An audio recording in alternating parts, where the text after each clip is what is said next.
You are listening to the William Gomes Podcast. I am William Gomes, and I am grateful to have you here. Today I want to talk about one of the most familiar ways people try to understand autism, and also one of the most misleading. I want to talk about behavior.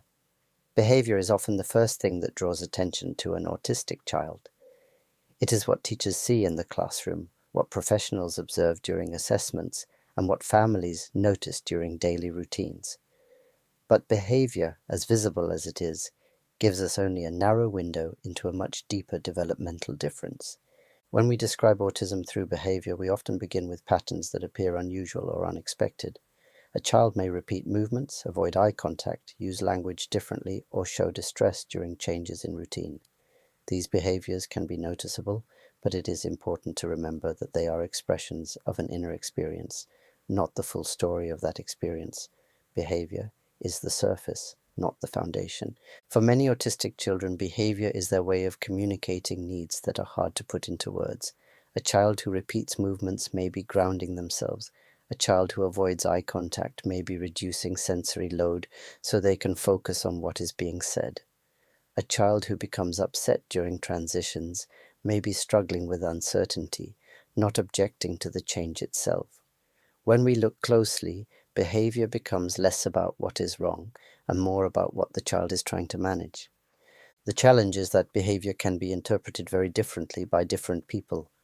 One adult may see defiance where another sees anxiety. One may see avoidance where another sees overwhelm.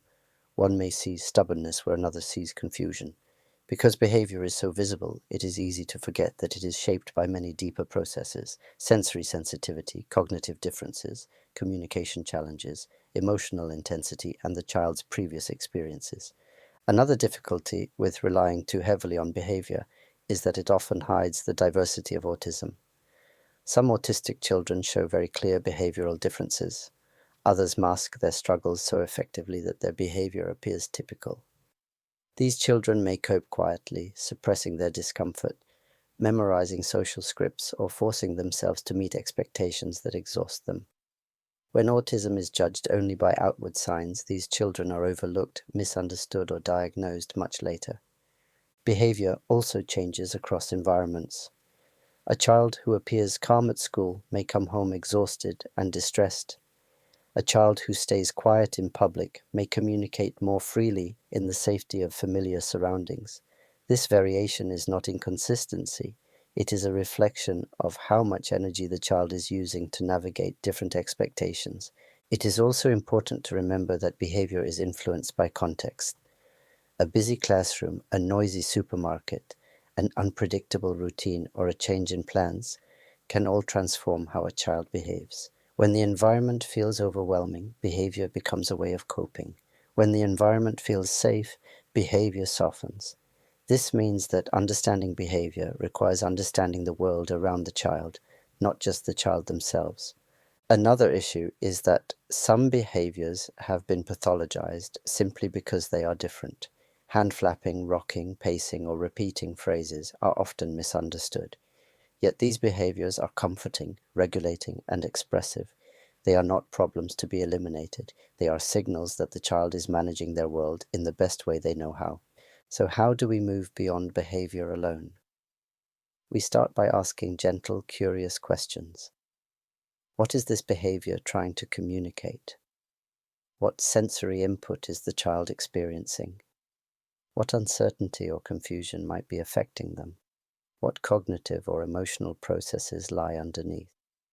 When we begin to look at behavior this way, our understanding deepens. We no longer see the behavior in isolation. We see the child. This episode is an invitation to shift perspective.